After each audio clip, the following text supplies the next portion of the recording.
যখন দেখলো যে সম্পদ দিয়ে, নারী দিয়ে, অর্থবিত্ত দিয়ে মুহাম্মদ সাল্লাল্লাহু আলাইহি সাল্লামকে রাজি করা যাচ্ছে না, তারা কি করল,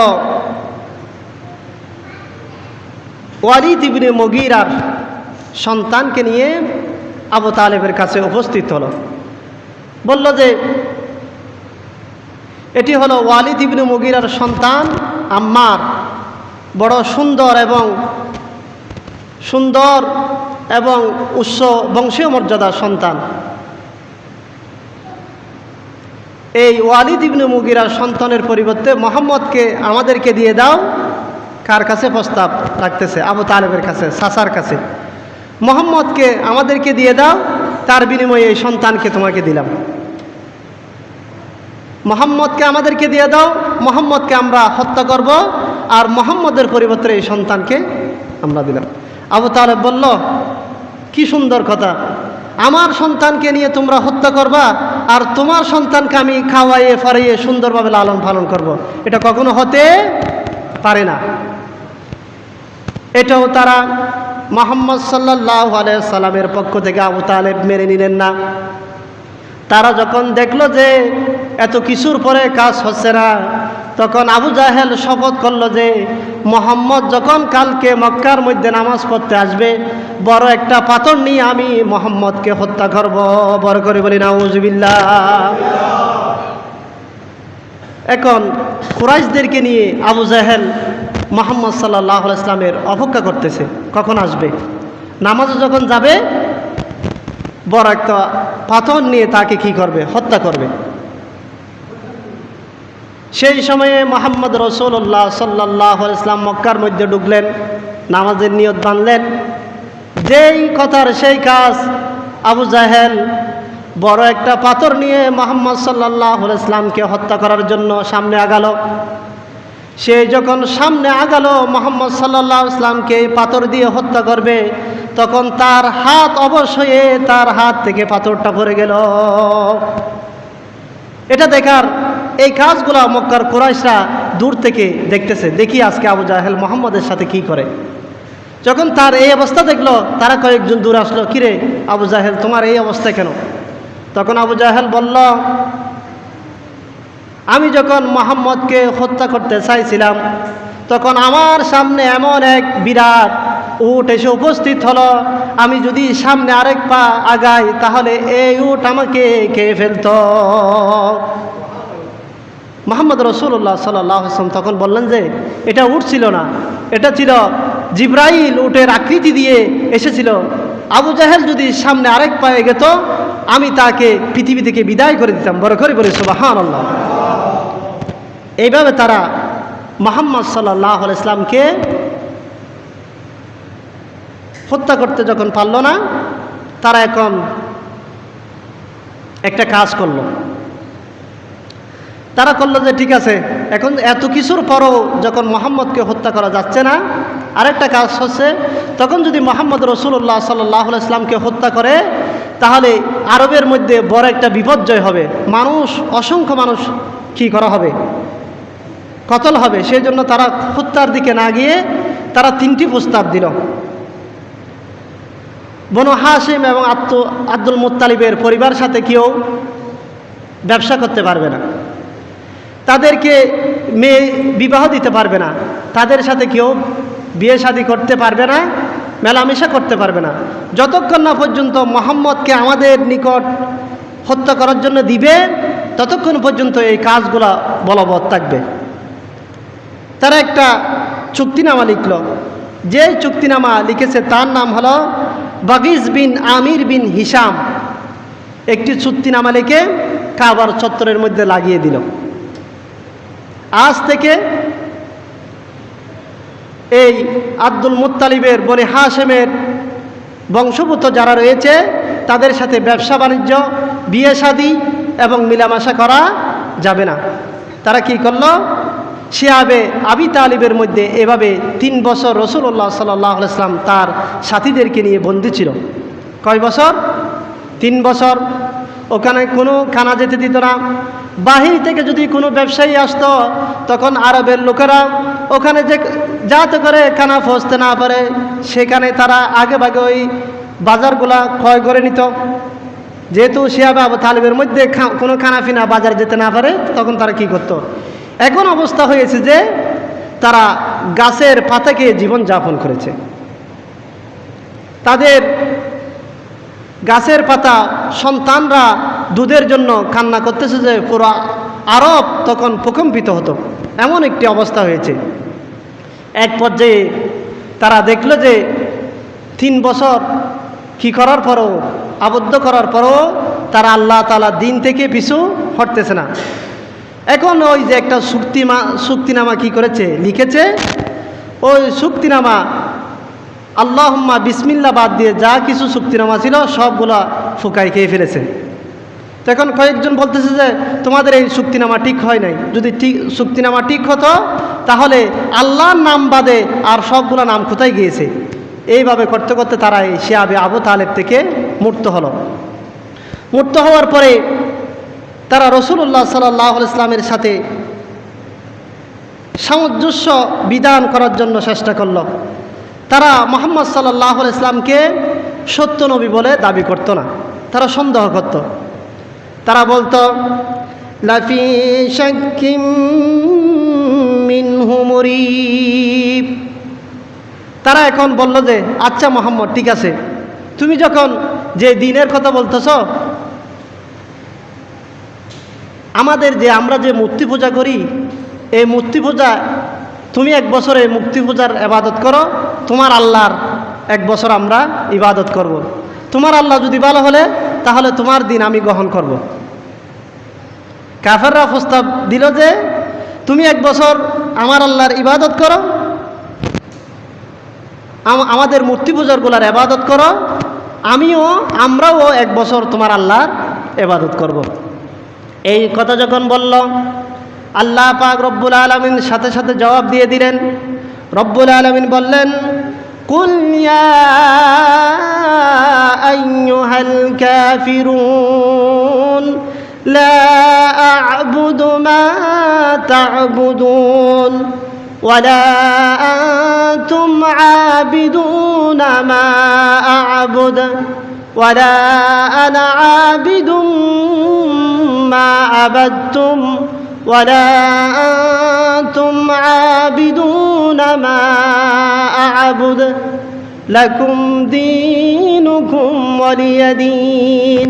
আল্লাহ তাআলা বললেন, ও কাফেররা, মুহাম্মদ সাল্লাল্লাহু আলাইহি ওয়াসাল্লামের মাধ্যমে বললেন যে ওই কাফেররা, কুলিয়া লা আ'বুদু মা তা'বুদুন, তোমরা যার ইবাদত করো আমি তার ইবাদত করি না, আমি যে আল্লাহর ইবাদত করি সে আল্লাহর ইবাদত তোমরাও করো না। বড় করে বলি সুবহানাল্লাহ।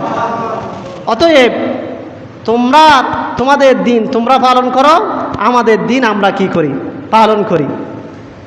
এই কথা যখন তারা বলল, এই কথার জবাবে আল্লাহ তাআলা আরো বলেন, তারা যখন বলল যে 1 বছর কি করো, আমাদের মূর্তি পূজার ইবাদত করো, কাকে বলতেছে? রাসূলুল্লাহ সাল্লাল্লাহু আলাইহি ওয়াসাল্লামকে। তখন রাসূলুল্লাহ সাল্লাল্লাহু আলাইহি ওয়াসাল্লাম বললেন, কুল আফাগাইরাল্লাহি তা'মুরুন্নি আ'বুদু আইয়ুহাল জাহিলুন।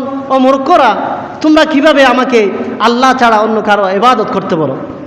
তোমরা তো মূর্খ ছাড়া আর কিছুই নয়, তোমরা কিভাবে আল্লাহ ছাড়া এই মূর্তি পূজাগুলার ইবাদত আমাকে করতে বলতেছো? যেহেতু তোমরা জাহেল, যেহেতু তোমরা মূর্খ, এই জন্য একজন মুসলমান কখনো কখনো মসজিদে আবার কখনো গির্জায় যেতে পারে না। এখন তো মুসলমানদের সন্তানদের কি হয়ে গেছে, বলে যে ধর্ম যার যার, উৎসব সবার, এরকম একটা আমাদের সমাজের মধ্যে প্রচলন ঘটিয়ে দিয়েছে। আচ্ছা, আজ পর্যন্ত কি কোনো দিন দেখেছেন আমাদের যখন ঈদ উল ফিতর হয়, ঈদ উল আজহা হয়, এই ঈদ উল আজহার এবং ঈদ উল ফিতরে কোনো হিন্দু এসেছে মসজিদে, এসে নামাজ পড়েছে, গরু জবাই দিয়েছে?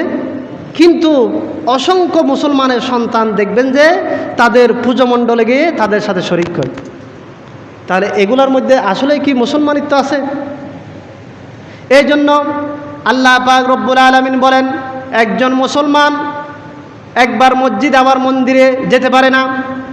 যেহেতু একজন মুসলমান ইবাদত করবে ইখলাসের সাথে, রব্বুল আলামিন বলেন আলা লিল্লাহি দীনুল খালিস, ইবাদত হবে একমাত্র একনিষ্ঠর সাথে আল্লাহ পাক রব্বুল আলামিনের জন্য। বড় করে বলি সুবহানাল্লাহ। এই কথা যখন রাসূলুল্লাহ সাল্লাল্লাহু আলাইহি ওয়াসাল্লাম বলল, তখন কাফেররা বলল ওয়াল্লাযীনা ইত্তাখাযু মিন দূনিহি আউলিয়া মা না'বুদুহুম ইল্লা লিয়ুকাররিবুনা ইলাল্লাহি যুলফা ওয়াল্লাযীনা ইত্তাখাযু মিন দূনিহি আউলিয়া, যারা আল্লাহকে বাদ দিয়ে অন্য কাউকে অভিভাবক হিসেবে, রব হিসেবে গ্রহণ করেছে। ওয়াল্লাযীনা ইত্তাখাযু মিন দূনিহি আউলিয়া, আউলিয়া শব্দের অর্থ হলো অভিভাবক। যারা আল্লাহ তাআলাকে বাদ দিয়ে অপর কাউকে কি ইবাদতে শরীক করেছে, তারা বলে ইল্লা লিয়ুকাররিবুনা ইলাল্লাহি যুলফা, আমরা তো আল্লাহ তাআলাকে রব মানি। আমরা কি মানি? আল্লাহ তাআলাকে রব মানি। তাদের ইবাদত করি যে কি জন্য? এই মূর্তিগুলোর ইবাদত করি যে তারা আমাদেরকে আল্লাহ তাআলার নিকটে পৌঁছে দিবে। বড় করে বলি নাউযুবিল্লাহ। ইল্লা লিয়ুকাররিবুনা ইলাল্লাহি যুলফা, তারা মনে করে যে বাঁশগুলা, গাছগুলা, মূর্তিগুলা তাদেরকে আল্লাহকে মানত ঠিকই। কাকে মানত? আল্লাহকে মানত ঠিকই। ইবাদত করতো কার? মূর্তিগুলা। তারা মনে করতো যে এই মূর্তিগুলা তাদেরকে কি করবে? আল্লাহ তাআলার কাছে তাদের জন্য সুপারিশ করবে। আল্লাহ পাক রব্বুল আলামিন বলেন ওয়ায়াবুদুনা মিন দুনিল্লাহি মা লা ইয়াদুররুহুম ওয়া লা ইয়ানফাউহুম, তারা এমন সব বস্তুর ইবাদত করে যে বস্তুগুলো তাদের উপকারও করতে পারে না, অপকারও করতে পারে না। বড় করে বলি নাউযুবিল্লাহ। তারা আরো বলতো যে আমরা তাদের ইবাদত কি জন্য করি? ওয়ায়াকুলুনা হাউলাই শুফাআউনা ইনদাল্লাহ, এই মূর্তিগুলা আমাদের জন্য আল্লাহ তাআলার কাছে সুপারিশ করবে। এটা হলো তাদের মুশরিকদের চিন্তা চেতনা। তারা বলতো যে মূর্তিগুলা, এই বাঁশগুলা, এই গাছগুলা আল্লাহ তাআলার কাছে আমাদের জন্য কি করবে? সুপারিশ করবে। কিন্তু এগুলা যে কোনো শক্তি নাই, এগুলা নিজেও কারো উপকার করতে পারে না, এগুলা থেকে কেউ উপকৃত হয় না। কে বলতেছেন? আল্লাহ পাক রব্বুল আলামিন বলতেছেন। মুহাম্মদ রাসূলুল্লাহ সাল্লাল্লাহু আলাইহি ওয়াসাল্লাম যখন এই কোরআনের দাওয়াত দিচ্ছিল, তখন কাফেররা বলল যে ও মুহাম্মদ, তুমি যে কোরআনের কথা বলতেছো এগুলা বাদ দিয়ে আরেকটা কোরআন নিয়ে আসো। তারা কি বলল? কাফেররা বলল আতি বিকুরআনিন গায়রি হাযা আও বাদদিলা, তারা বলল যে মুহাম্মদ, তুমি যে কোরআনের কথা আমাদেরকে বলতেছো এর মধ্যে কিছু পরিবর্তন করে দাও। তুমি যে কথাগুলো বলতেছো এটা আমাদের জন্য বেশি কঠিন হয়ে যাচ্ছে, তুমি এর মধ্যে কিছু আমাদের কথা মিলাইয়ে তারপরে বলো। এই কথা যখন তারা বলল, তারা মনে করতো যে এটা আল্লাহ তাআলার কিতাব না, মুহাম্মদের নিজের বানানো কিতাব। তারা যখন বলল ও মুহাম্মদ, এই কোরআনের মধ্যে কিছু আমাদের জন্য সহজ হয় যে এরকম কিছু ঢুকিয়ে দাও, তাহলে আমরা এই কোরআন মানব। তখন মুহাম্মদ রাসূলুল্লাহ তাদের কথার জবাব দিলেন কুল মা ইয়াকুনু লি আন উবাদদিলা লাহু মিন তিলকাই নাফসি। মুহাম্মদ রাসূলুল্লাহ সাল্লাল্লাহু আলাইহি ওয়াসাল্লাম তখন বললেন, আমার কাছে সম্ভব না এই কোরআনের মধ্যে কিছু রদ বদল করা, কোনো পরিবর্তন করা। বড় করে বলি সুবহানাল্লাহ। তিনি আরো বললেন ইন ইত্তাবিউ ইল্লা মা ইউহা ইলাইয়া, আল্লাহ তাআলার পক্ষ থেকে যা আমার উপর নাজিল হয় আমি সেটা কি করে থাকি? আমল করে থাকি, আমি সেটা অনুসরণ করে থাকি, আমি নিজে থেকে কোনো কথা বলি না। তিনি আরো বললেন ইন্নী আখাফু ইন আসাইতু রাব্বি আযাবা ইয়াউমিন আযীম, আমাকে যে কোরআন দিয়েছে, যে সত্য দিনের কথা আল্লাহ তাআলা আমাকে জানিয়েছেন, তার বিপরীতে যদি আমি কোনো কিছু বলি, তার নাফরমানি করি, তাহলে আমি আশঙ্কা করতেছি যে আমার উপর বড় একটা বিপদ আযাব পতিত হবে। বড় করে বলি নাউযুবিল্লাহ। কে বলতেছে? রাসূলুল্লাহ সাল্লাল্লাহু আলাইহি ওয়াসাল্লাম বলতেছে, আল্লাহ তাআলা আমার উপর যে কোরআন দিয়েছে, যে সত্য দিন দিয়েছে, এই দিন যদি আমি মানুষের কাছে প্রচার না করি, তাদের মন মতো যদি প্রচার করি, তাহলে কি হবে? সেই কথা আল্লাহ পাক রব্বুল আলামিন বলতেছেন, وَإِنْ كَادُوا لِيَفْتِنُونَكَ عَنِ الَّذِي أَوْحَيْنَا إِلَيْكَ। তারা রাসূলুল্লাহ সাল্লাল্লাহু আলাইহি ওয়াসাল্লামকে দুকায় ফেলতে চাইছে। রাসূলুল্লাহ সাল্লাল্লাহু আলাইহি ওয়াসাল্লামের উপর যে কোরআন নাজিল হয়েছে, তারা তাকে দুকা দিতে চেয়েছে। তারা বলল যে লিতাফতারিয়া আলাইনা গায়রা, তারা চাচ্ছে যে এই কোরআন আল্লাহ তাআলার নাম দিয়ে যেন রাসূলুল্লাহ সাল্লাল্লাহু আলাইহি ওয়াসাল্লাম তাদের কাছে কিছু নিজের পক্ষ থেকে কিছু তাদেরকে বলে। তারা চাচ্ছে যে তাদেরকে আল্লাহ তাআলা বলতেছে, রাসূলুল্লাহ তারা তোমাকে ধোঁকা দিতে চাচ্ছে, তুমি যদি তাদের এই কথায় রাজি হতা, তুমি যদি তাদের কথায় রাজি হয়ে তোমার মন মতো এই কোরআনের মধ্যে থেকে কিছু ঢুকিয়ে দিতে আমার নাম বলে, তাহলে কি হতো?